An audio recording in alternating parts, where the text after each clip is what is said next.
오늘은 10월 마지막 주일입니다. 그리고 우리 기독교에서는 종교개혁주일로 지킵니다.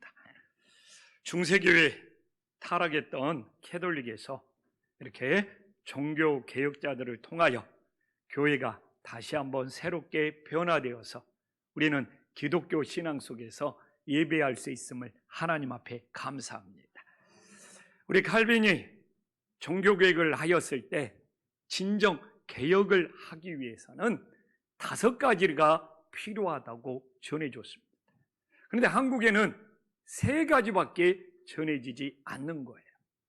오직 믿음으로, 오직 은혜로, 오직 말씀으로. 오직 말씀으로가 오직 성경으로죠. 그래서 저도 칼빈이 종교개혁을 하면서 이 3가지만 말한 줄 알았어요. 근데 칼빈은 5가지를 말하는 거예요. 그래서 저는 예전에는 오직 믿음으로, 오직 말씀으로, 오직 은혜로 이것만 있는 줄 알았는데 칼빈은 종교개혁을 하면서 2가지를 더 말한 거예요. 그래서 그는 5가지를 말한 거예요. 그 2가지는 오직 예수로, 오직 하나님께 영광으로. 바로 이 5가지를 실천하는 것이 종교개혁이라는 겁니다. 그래서 저는 이 시대에 이 땅의 교회들이 다시 개혁되기 위해서는 오직 믿음으로, 오직 은혜로, 오직 말씀으로, 오직 예수로, 오직 하나님께 영광으로 돌아갈 때 이 땅의 교회가 개혁되는 놀라운 역사가 있음을 믿으시기를 간절히 소망합니다. 그래서 저는 한국 교회를 위해서 기도할 때도 이 5가지를 붙잡고 기도하고, 또한 우리 교단과 우리 김판신교회를 위해 기도할 때도 주님, 오직 믿음으로, 오직 은혜로, 오직 말씀으로, 오직 예수로, 오직 하나님께 영광으로 돌아가는 한국교회가 되어지게 하여 주시옵소서. 이렇게 기도하고 있습니다. 근데 바로 종교개혁을 할 때 오직 믿음으로를 붙잡았던 말씀이 오늘 1절에 나오고 있는 거예요. 우리가 믿음으로 의롭다 하심을 받았으니. 이게 종교개혁을 하면서 오직 믿음으로 이 칭의를 붙잡을 수 있는 가장 핵심적인 말씀이 되었고, 바로 이 1절에 영향을 받아서 모든 종교개혁자들이, 우리들이 공로신앙에 빠지지 말고 오직 믿음으로 돌아가자고 외쳤던 말씀이 바로 1절에 나옵니다. 그런데 한국교회는 이 1절의 말씀을 가지고 믿기만 하면 된다는 식으로, 야, 믿기만 하면 돼, 믿기만 하면 돼, 믿기만 하면 된다는 식으로 싸구려 복음으로, 값싼 싸구려 신앙으로 전락을 시켜버렸다는 겁니다. 야, 믿기만 하면 돼. 그러면서 우리가 뭐 공짜로 구원을 얻는 것처럼 너무 싸구려식으로 전락된 느낌입니다.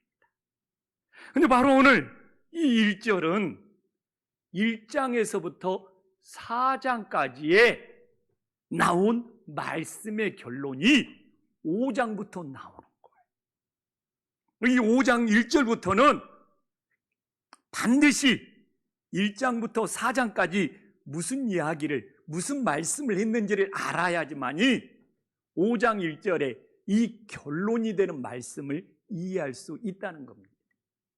그런데 최소한 5장부터가 결론이니까 로마서 4장에서 아브라함의 믿음이 어떻게 의롭다함을 받았는지, 이 믿음의 조상 4장에 나오는 아브라함의 믿음을 살펴본 다음에 5장 1절에 믿음으로 의롭게 되는 것에 결론을 내려야 된다는 겁니다. 그래서 오늘 우리가 이 4장에 나오는 아브라함이 믿음으로 의롭다 하는 것을 살펴본다면, 이 오늘 5장 1절의 결론이 얼마나 위대한 믿음인 줄을 알 수 있다는 겁니다. 그러나 4장에 나오는 아브라함의 믿음을 살펴보지 않는다면 우리는 이 5장 1절만 붙잡고 믿기만 하면 된다는 식의 싸구려 믿음, 값싼 믿음, 천박한 기독교를 만들어 버린다는 겁니다. 그래서 저는 오늘 이 4장에 나오는 아브라함의 믿음을 살펴본 다음에 우리가 믿는 이 믿음이 싸구려가 아니라 얼마나 위대한 믿음인 줄을 깨닫고 우리의 믿음을 바로 세우며 가슴에 새길 수 있는 소중한 종교 개혁주일이 될 수 있기를 간절히 소망합니다. 그러면 아브라함의 믿음이 어떤 믿음인지를 살펴봐야죠. 오늘 17절에 봐보십시오. 그가 믿은 바 하나님은 죽은 자를 살리시는 믿음인 거예요. 근데 이 믿음이 왜 위대하냐면 먼저 데오스의 이 유일하신 데오스의 하나님을 믿었다는 겁니다. 이게 왜 이 순서가 중요하냐면 먼저 아브라함은 하나님, 이 데오스의 하나님을 믿었어요. 우리는 그럴 수 있잖아요. 하나님이 나를 돌봐주셨으니까 믿고 하나님이 나를 지켜주셨으니까 믿고 하나님이 나를 인도해 주셨으니까 믿는다는 것이 아니라 하나님을 믿으니까 이 데오스 유일하신 하나님을 믿으니까 그 후에 하나님이 나를 인도하고 돌봐주시고 지켜주시는 은혜가 있었음을 믿으시기를 간절히 소망합니다. 그래서 아브라함이 조건 없이 하나님이 나를 뭘 해줘서 믿는 것이 아니라 하나님을 먼저 믿었다. 이걸 바울은 우리들에게 전해주고 있어요. 그래서 아브라함이 하나님을 믿고 보니까 아브라함이 믿는 하나님이 어떤 하나님이에요? 죽은 자를 살리시는 하나님이더라. 이 믿음이 변치 않고 흔들리지 않는 믿음이 됨을 깨달으시기를 간절히 소망합니다. 근데 만약 하나님이 나를 지켜주셨으니까 믿고 하나님이 나를 돌봐주시니까 믿었다가 혹시 하나님이 나를 지켜주시지 않고 돌봐주시지 않았다고 생각하면 그 하나님은 사라져버린다는 거예요. 그래서 철저히 오늘 그 강조예요. 믿은 바가, 아브라함이 하나님을 믿은 바가 먼저 믿었다는 것을 이 헬라어 원어 속에서는 엄청 강조하고 있는 거예요. 아브라함이 아무 조건 없이 데오스의 하나님을 먼저 믿었더니 그 믿는 하나님께서 죽은 자까지도 살리시는 놀라운 능력이 있었음을 우리가 가슴에 새기기를 소망합니다. 그런데 아브라함은 진짜 오늘 19절에 보면 자신과 사라의 태가 죽었어요. 아이를 낳을 수 없도록 아브라함과 사라는 자신의 이 아이를 낳을 수 있는 모든 태가 죽은 거예요. 그러나 하나님께서 죽은 태를 살리셔서 이삭의 생명을 주셨음을 믿으시기를 간절히 소망합니다. 그러면 어떻게 되는 거예요? 아브라함이 믿는 그 믿음은 하나님께서 죽일 수도 있고 살릴 수도 있는 생명의 주관자를 믿는 믿음이 되는 거예요. 그래서 우리가 믿기만 하면 된다는 식의 그 믿음 속에서는 하나님께서 죽은 자도 살리고 삶과 죽음을 주관하는 생명의 주관자가 된다는 그 믿음이 담겨져 있을 때 우리는 그 믿음이 온전한 믿음이 됨을 믿으시기를 간절히 소망합니다. 그래서 우리가 앞으로 믿음으로 의롭게 되고 믿음으로 구원받는다고 했을 때 그 믿음 속에서는 아브라함처럼 생명의 주관자는 우리 하나님이시다는 그 믿음이 반드시 담겨 있기를 간절히 소망합니다.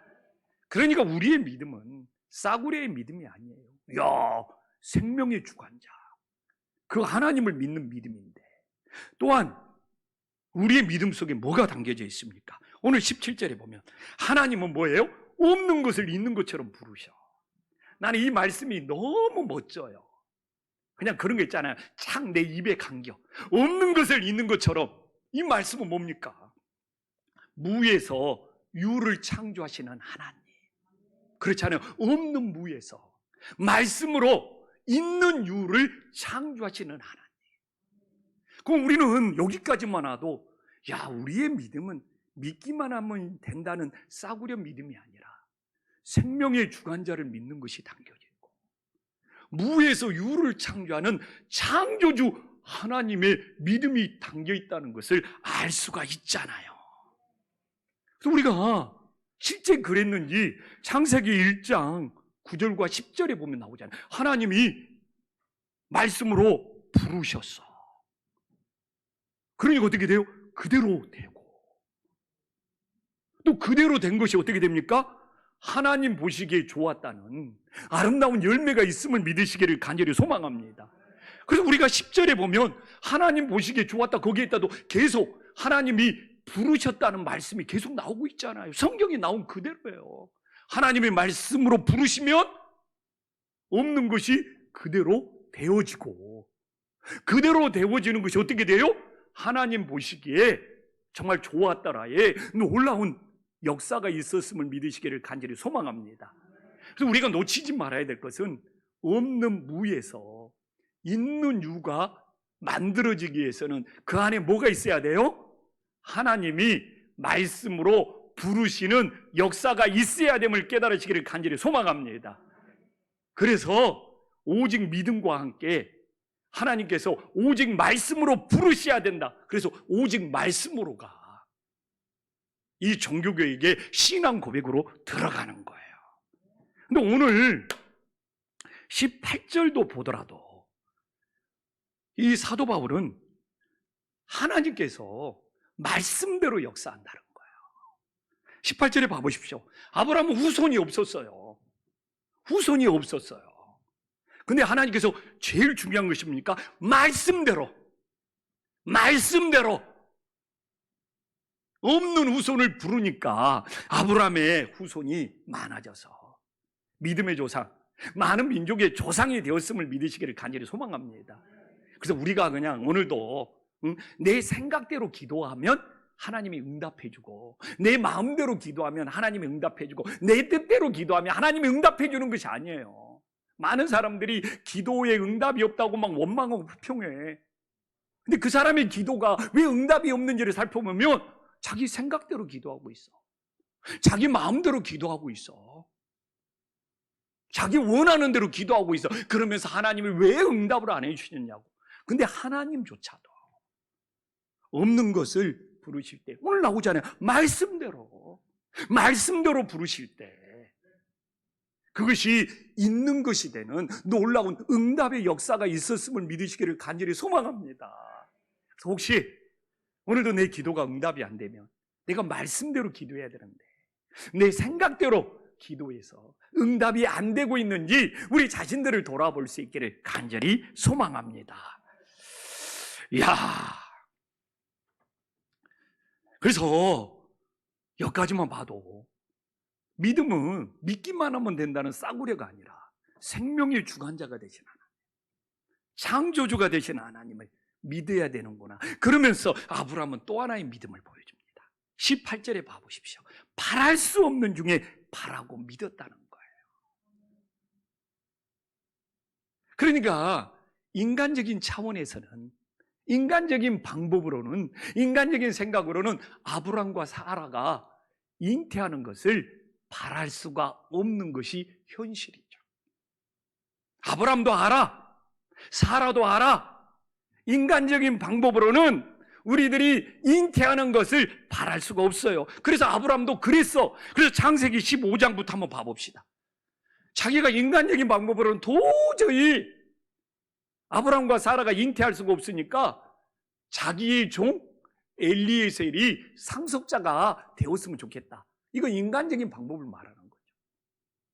인간적인 방법을 말하는 거예요. 그 당시는 아들이 없으면 종들 중에 제일 똑똑한 애를 골라서 양자로 입양하여 상속자로 삼으니까. 근데 하나님이 말씀하셨어. 우리가 창세기 15장 15절에 보면 하나님의 말씀으로 부르셨어. 그러니까 15장 2절 말씀이 잘못이 아닌 것이 그때까지는 아직 하나님의 말씀대로 부르신 것이 없었어. 그러니까 당연히 그 당시 방법을 사용할 수밖에 없었어요. 그런데 창세기 15장 5절에 하나님이 말씀하시는, 말씀대로 부르시는 놀라운 역사가 일어났어요. 그러니까 창세기 15장 6절에 딱 나오잖아요. 이것을 믿으니까 하나님을 의롭다 여기시는 놀라운 역사가 있기를 간절히 소망합니다. 그러니까 오늘날도 똑같아요. 하나님의 말씀대로 부르신 것이 없는데, 하나님, 내가 정말 불가능을, 바랄 수 없는 것을 하나님 앞에 원할 때 하나님이 있게 하여 주시옵소서. 이것도 없지요. 그래서 우리가 창세기를 통해서 로마서를 봐야 되지만 또한 이렇게 로마서를 보면서 창세기를 볼 필요도 있는 거예요. 아브라함도 말씀대로 부르시기 전에는 인간적인 생각을 했고, 말씀으로 부르기 이전이었기 때문에 인간적인 생각을 하나님은 탓하지 않았고, 그러나 분명 하나님이 말씀하시는 것을 들었을 때는 아브라함이 이것을 믿으니까 하나님께서 의롭게 하는 놀라운 역사가 있었음을 믿으시기를 간절히 소망합니다. 그래서 오늘도 내가 바랄 수 없는 중에 바라고 믿는다고 때를 쓴다고 되는 것이 아니야. 거기는 반드시 무슨 역사가 있어야 돼요? 하나님이 말씀대로 부르시는 역사가 있고, 그 말씀대로 부르시는 것이 우리가 무엇인지를 알고 그걸 바라고 믿었을 때 응답의 역사가 있음을 믿으시기를 간절히 소망합니다. 그래서 무조건 바라고 믿는다고 되는 것이 아니란 말이에요. 이런 것을 맹목적인 믿음이라고 그래. 한국교회는 맹목적인 믿음이 너무 많아서 안타까워요. 그래서 종교개혁자가 오직 믿음으로만 말했습니까? 오직 말씀으로, 오직 성경으로.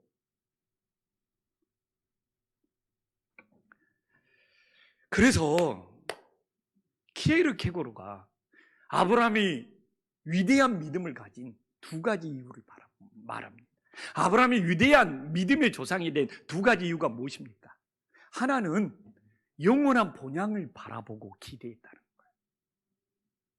거예요. 이 땅에 눈에 보이지 않는 영원한 하나님 나라를 바라보고 기대해서 이 땅에서 땅 한 평 없이 나그네로 살았다는 거예요. 아브라함이 땅 한 평 없이 나그네로 산 거 성경은 너무 증거합니다. 왜? 이 땅에서는 나그네. 나는 영원한 하나님 나라, 영원한 본향을 바라봤기 때문에. 그래서 아브라함의 믿음이 위대해진 것은 눈에 보이는 대로 살아가는 현실이 아니라 보이지 않는 영원한 하나님 나라를 믿고 바라봤기 때문에 아브라함이 믿음의 조상이 된 거예요. 또 하나, 키에르케고르는 그렇게 이야기합니다. 아브라함이 믿음의 조상이 되는 이유는 뭐냐? 이렇게 불가능했는데, 바랄 수가 없는데 하나님의 말씀을 붙잡고 바라고 믿었을 때 그 불가능이 이루어졌기 때문에 아브라함이 위대한 믿음의 조상이 되었다는 것이죠. 그래서 우리가 세상에서 성공하여 위대해지려고 하는 것이 아니라 우리도 정말 아브라함처럼 영원한 하나님 나라를 바라봄으로 위대한 믿음이 되고, 말씀을 붙잡고 바라보고 믿을 때 그 역사가 일어나는 믿음으로, 그래서 우리도 세상에서 성공하여 위대해지는 것이 아니라 아브라함처럼 믿음으로 위대한 가문, 위대한 신앙이 될 수 있기를 간절히 소망합니다. 그런데 우리가 중요하잖아요. 믿음을 가져야죠. 믿음을 시작해야죠. 그런데 오늘 로마서가 대단한 것은 믿음을 가지고 믿음을 시작하면 믿음을 지키는 과정이 있어야지 그 결과로 영원한 하나님 나라에 들어갈 수가 있다는 거예요. 그래서 누구든지 믿음을 시작할 수 있어요. 근데 바로 믿었어요. 그러면 당장 죽어갖고 하나님 나라 갑니까? 이 땅에서 하나님이 부르실 때까지 살아야 돼. 그 기간이 사람마다 달라. 그러니까 우리가 믿음을 시작하고 하나님께서 우리를 부르실 때까지 그 기간 동안, 그 과정 동안 믿음을 지키는 은혜의 역사가 있기를 간절히 소망합니다. 그래서 아브라함도 오늘 19절에 봐보십시오. 믿음이 약해지지 않았어요. 왜 그러냐면 하나님의 말씀을 들었어요. 또 이삭이 그냥 방금 바로 태어났냐 이거예요. 이삭이 태어나기까지 기다리는 과정이 필요해. 근데 아브라함은 하나님의 말씀을 믿었을 뿐만 아니라 이삭이 태어날 때까지 조금도 믿음이 약해지지 않는 놀라운 역사가 있었음을 믿으시기를 간절히 소망합니다. 이게 놀라운 거예요. 그래서 오늘도 우리가 하나님 앞에 믿음을 가질 수 있습니다. 그러나 끝까지 우리의 믿음이 약해지지 않는 은혜의 역사가 있기를 간절히 소망합니다. 그럼 믿음이 약해지지 않기 위해서는 어떻게 해야 되느냐? 아브라함이 눈에 보이는 현실을 보면 믿음이 약해져.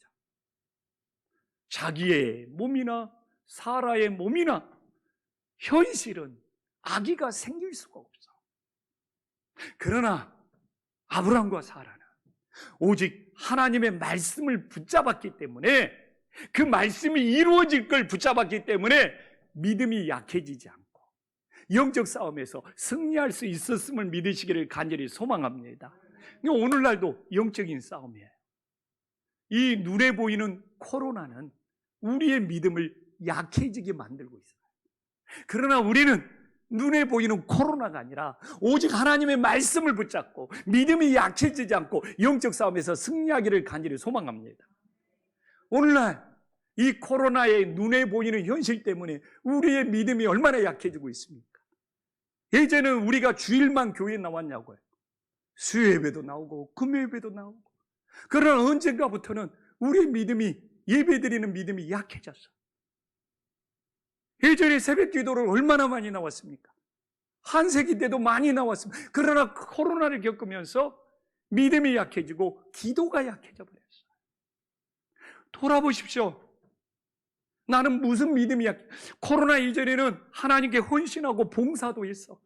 그러나 코로나를 겪으면서 우리 믿음이 약해졌어. 예전에는, 코로나 이전에는 오후 예배도 있었습니다. 저녁 예배도 있었습니다.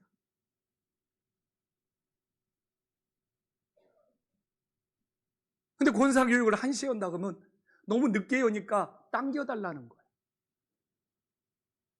아니, 옛날에는 오후 예배가 2시도 있고 저녁도 있어도 많은 분들이 참석했는데 권사교육 1시간 가는 1시에 온다고 그러니까 좀 더 당겨주면 안 되냐고. 다 내 믿음이 약해졌다는 고백이에요.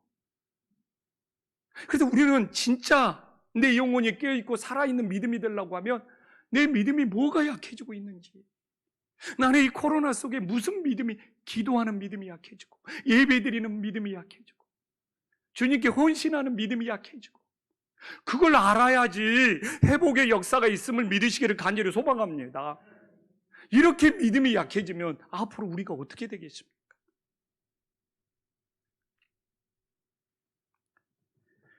정말 우리는 눈에 보이는 코로나의 현실을 보면 아브라함도 똑같아요. 믿음이 약해져요.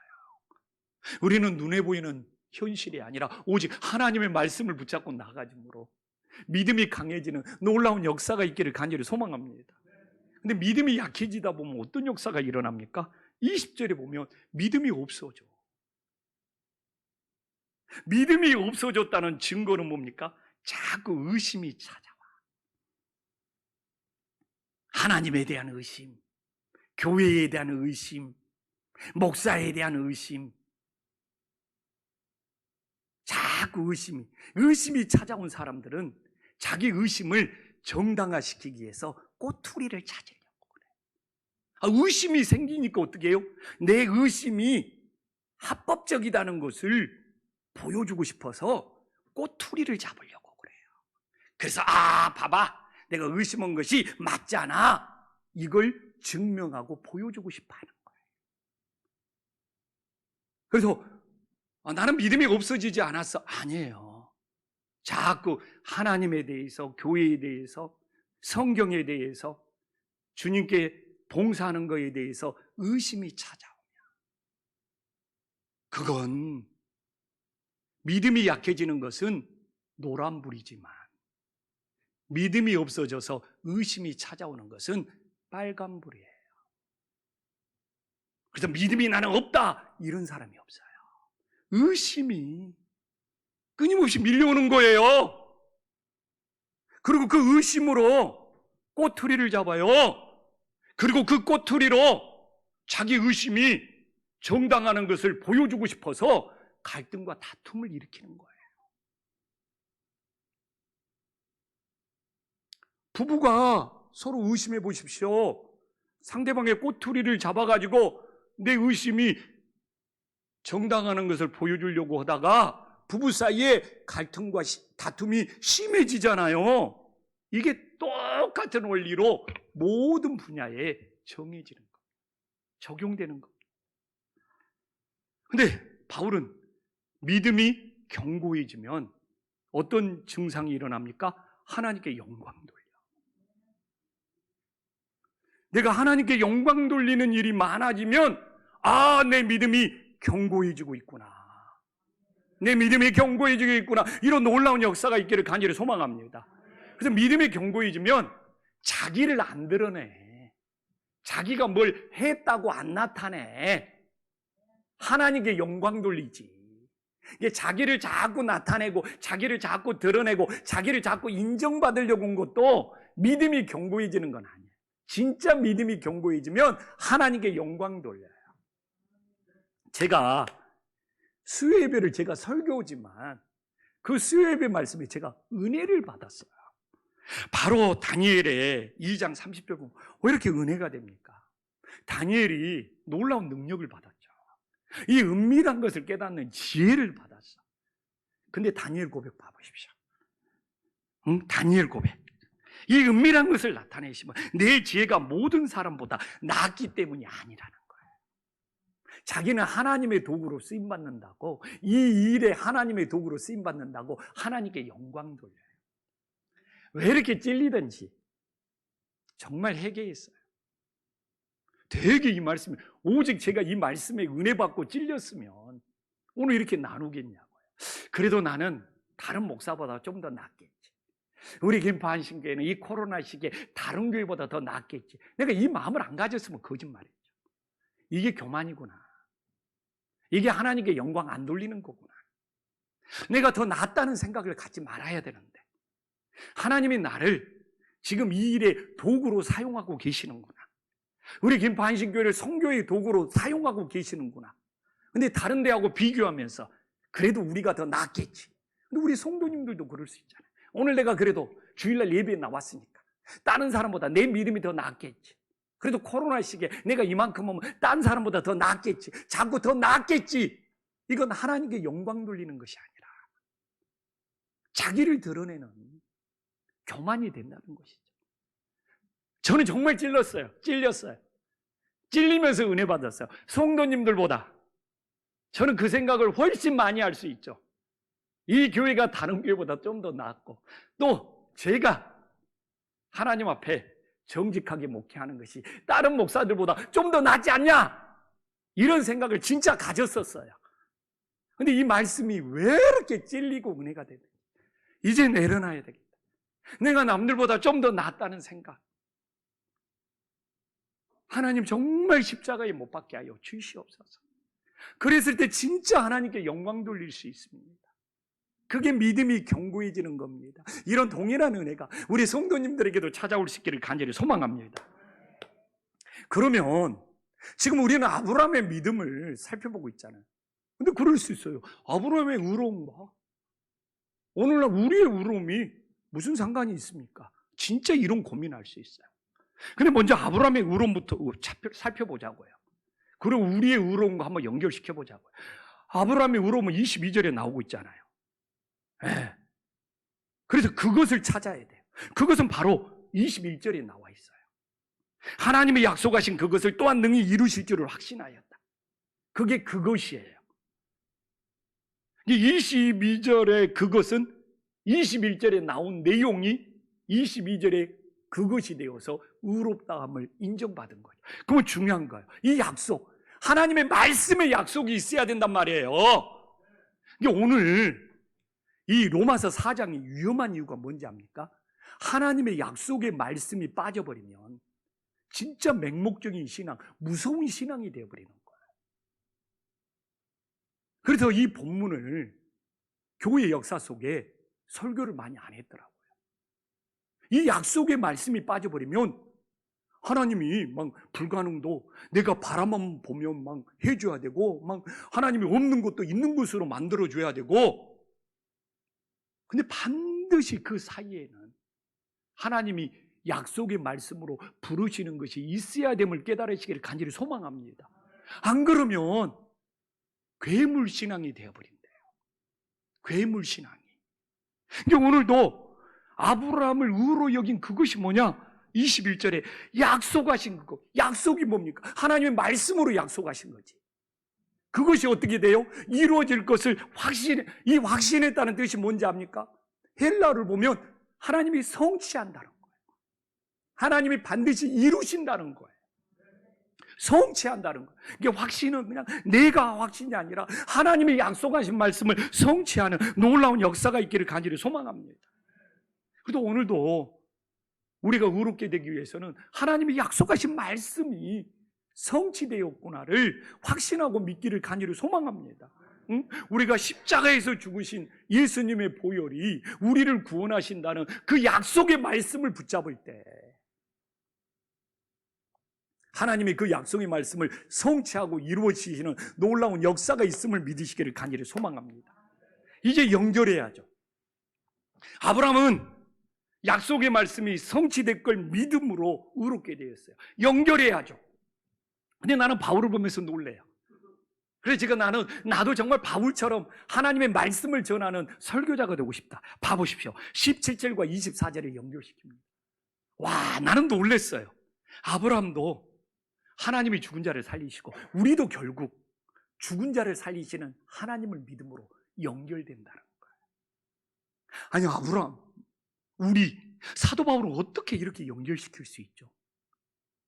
야, 정말 바울은 얼마나 이 하나님의 말씀을 깊게 묵상하는지, 어떻게 아브라함도 결국 죽은 자를 살리시는 하나님을 믿음으로 의롭게 되었고, 우리도 결국 예수님이 십자가에 죽으셨지만 십자가에 죽은 예수님을 다시 살리시는 부활 신앙을 믿음으로 우리도 의롭게 된다는 거예요. 야, 놀랍지 않습니까? 또 이걸 사도 바울은 예수님으로 연결시키는 거, 아브라함의 믿음조차도 예수님께로 연결시키는 거. 그래서 종교개혁을 할 때 오직 믿음, 오직 말씀, 오직 은혜, 오직 예수로 연결되어야 된다는 거예요. 오직 하나님께로 연결되어야 된다는 거예요. 오늘 말씀 속에 칼빈이 말했던 5가지가 다 나오고 있잖아요. 오직 하나님께 영광 돌려야 되고, 이거 오직 예수로 다 연결이 돼야 되고, 계속 나오고 있지 않습니까? 야, 어떻게? 그러니까 아브라함도 죽었다가 살리시는 하나님을 2번 경험한 거죠. 자기 태가 죽었다가 하나님이 살리셔서 이삭이 태어나게 하시고, 모리아 산에서 어떻게 보면 이삭을 죽인 거죠. 이삭을 죽이려고 들었지만 하나님이 염소를 취하시고 이삭을 다시 살리시는 그 하나님을 체험하신 거죠. 근데 우리도 똑같아요. 십자가에 죽으신 그 예수님을 다시 살리시는 것을 믿을 때 우리의 믿음이 의롭게 되는 놀라운 역사가 있기를 간절히 소망합니다. 그래서 오늘 24절뿐만 아니라 그 25절에도 하나님은 우리 죄악 때문에 내어줌이 되고 우리를 의롭다 하시기 때문에 살아나는 놀라운 역사가 있기를 간절히 소망합니다. 그래서 우리 기독교는 부활신앙으로 살아야 돼요. 우리 성도님들은 부활신앙을 믿고 부활신앙으로 살아갑니까? 근데 제가 봤을 때는 부활신앙을 아는 사람은 많은데 부활신앙으로 살아가는 사람은 적어. 제가 최근에 책을 읽었는데요, 예수님이 십자가에 죽을 때 제자가 배신했죠. 제자가 스승 예수님을 부인했죠. 제자들이 예수님을 버리고 도망쳤죠. 십자가에 달리신 예수님을 조롱하고 비방하고 모욕을 줬죠. 자, 예수님이 부활했습니다. 예수님이 부활신앙이 되었습니다. 복수하러 다녔나요? 왜 그랬냐고 따지러 다녔나요? 반박하러 다녔나요? 변명하러 다녔나요? 야, 최근에 책을 읽으면서 나는 부활신앙으로 살지 못했구나. 예수님처럼 내가 배신당하고 부인당하고 조롱당하고 비방당하고 나를 버리고 사람들이 떠났으면 복수하고 싶고 대갚아가지고 싶고 따지고 싶고 반박하고 싶고 변명하고 싶은데 우리 부활하신 예수님 그렇게 하지 아니하시고 먼저 찾아가시고 먼저 인사하시고 먼저 평안을 말하고 심지어는 자기를 버리고 도망친 제자들에게 아침 식사를 대접하는 이게 부활신앙으로 살아가는구나.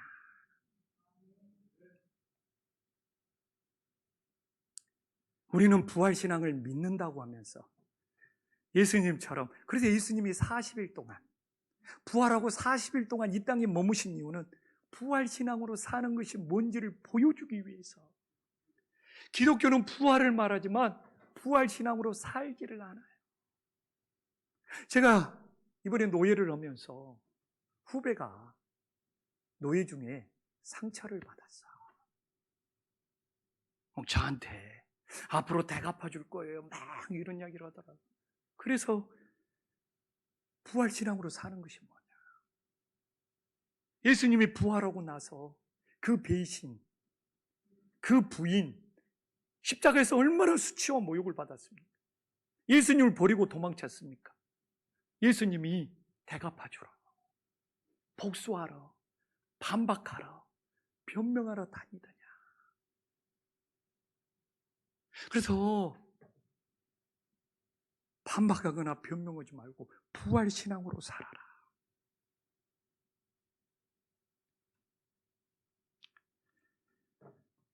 정말 이 시대에 부활신앙으로 살 수 있는 은혜의 역사가 있기를 간절히 소망합니다. 이제 하나님 말씀 마무리할게요. 기독교 역사는, 특히 한국교회는 믿음으로 구원받는다는 칭의만 이야기했어요. 그러나 아닙니다. 성경에서는 구원받는 방법이 세 가지예요. 세 가지 한번 봐볼까요? 고린도전서 15장, 로마서 8장 15절, 오늘 1절입니다. 세 가지입니다. 예수 그리스도의 승리. 우리가 구원받는 방법 중에 첫 번째는 예수 그리스도의 승리입니다. 우리가 구원받는 두 번째 방법은 뭡니까? 양자로 입양되는 거. 내가 하나님의 자녀로 양자로 입양되는 거. 내가 구원받는 세 번째 방법은 뭔지 압니까? 믿음으로 의롭다움을 받는 칭의. 우리가 오늘 이 말씀을 보더라도 너무 오늘 1절에 믿음으로 의롭게 되는 칭의에만 치우쳐 있는 것을 알 거예요. 그러나 종교개혁 이후에 우리 기독교는 이 세 가지가 구원의 방법이라는 거예요. 예수 그리스도의 승리, 양자로, 하나님의 자녀로 양자로 입양된 거, 믿음으로 의롭게 된 거. 근데 이 세 가지가 기독교의 구원 방법이 된 이유가 있어요. 이 세 가지가 하나로 연결됩니다. 이 세 가지를 하나로 연결한 것이 무엇인지 우리 성도님들이 눈으로 찾아야 돼요. 깨달아야 돼요. 고백해야 돼요. 이 세 가지를 하나로 연결한 것이 무엇입니까? 힌트, 칼빈이 말했던 5가지에 나와 있어요. 자, 5가지를 불러볼 테니까 객관식, 주관식은 어려우니까 1번 오직 믿음으로, 2번 오직 말씀으로. 이게 다 세 가지의 공통점이라는 거예요. 오직 믿음으로가 세 가지의 공통점이다. 오직 말씀으로가 세 가지의 공통점이다. 오직 예수님으로가 세 가지의 공통점이다. 오직 하나님께 영광이 세 가지의 공통점이다. 5번째, 오직 하나님의 은혜가 세 가지의 공통점이다. 몇 번? 5번이에요. 이걸 알아야 돼요. 예수 그리스도가 승리하는데 내가 한 일이 뭐가 있습니까? 근데 예수님의 승리가 내 것이 되었지 않습니까? 이게 놀라운 은혜입니다. 예수님이 십자가에서 승리하는데 우리 성도님들이 보태준 거 있습니까? 근데 십자가의 승리가 완전히 내 것이 되어버렸어요. 은혜, 이 놀라운 크신 은혜. 예수님의 승리는 다른 사람을 파괴하고 짓밟고 정복하는 것이 아니에요. 자기 희생이에요. 자기 포기예요. 자기 내어줌이에요. 이게 예수 그리스도의 승리예요. 또 두 번째, 양자로 하나님이 나를 입양해 줬어. 이것보다 큰 은혜가, 하나님이 나를 안 받아주면, 근데 하나님이 나를 양자로 입양했어요. 하나님이 나를 자녀로 받아줬어요. 이것보다 더 큰 은혜가 어디 있어요? 아멘. 그리고 우리가 오늘 믿음으로 의롭게 된 거, 이거 하나님의 은혜죠. 하나님의 은혜죠. 그래서 믿음으로 의롭게 된다는 칭의만 너무 많이 이야기해서 하나님의 은혜가 얼마나 큰지를 몰라서 기독교인들이 변화가 안 된다는 거예요.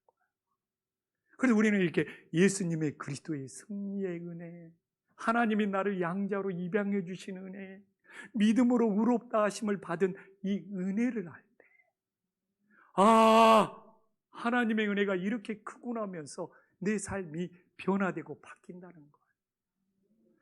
예수님 믿어도 믿기만 하여도 구원받는데 왜 삶이 변화되지 않느냐? 답은 딱 하나입니다. 예수님의 은혜가 얼마나 큰지를 몰라.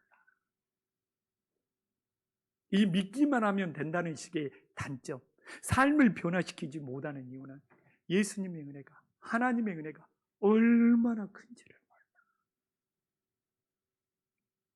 정말 우리 이 종교개혁주일에 예수 그리스도의 승리로 주신 은혜, 우리를 양자로 입양해 주신 은혜, 이 믿음으로 의롭게 된 이 모든 은혜를 깨닫고 하나님의 은혜가 이렇게 크시구나를 가슴 절절히 느끼면서 우리들의 삶이 변화되는 놀라운 종교개혁주일이 되기를 간절히 소망합니다. 기도하겠습니다.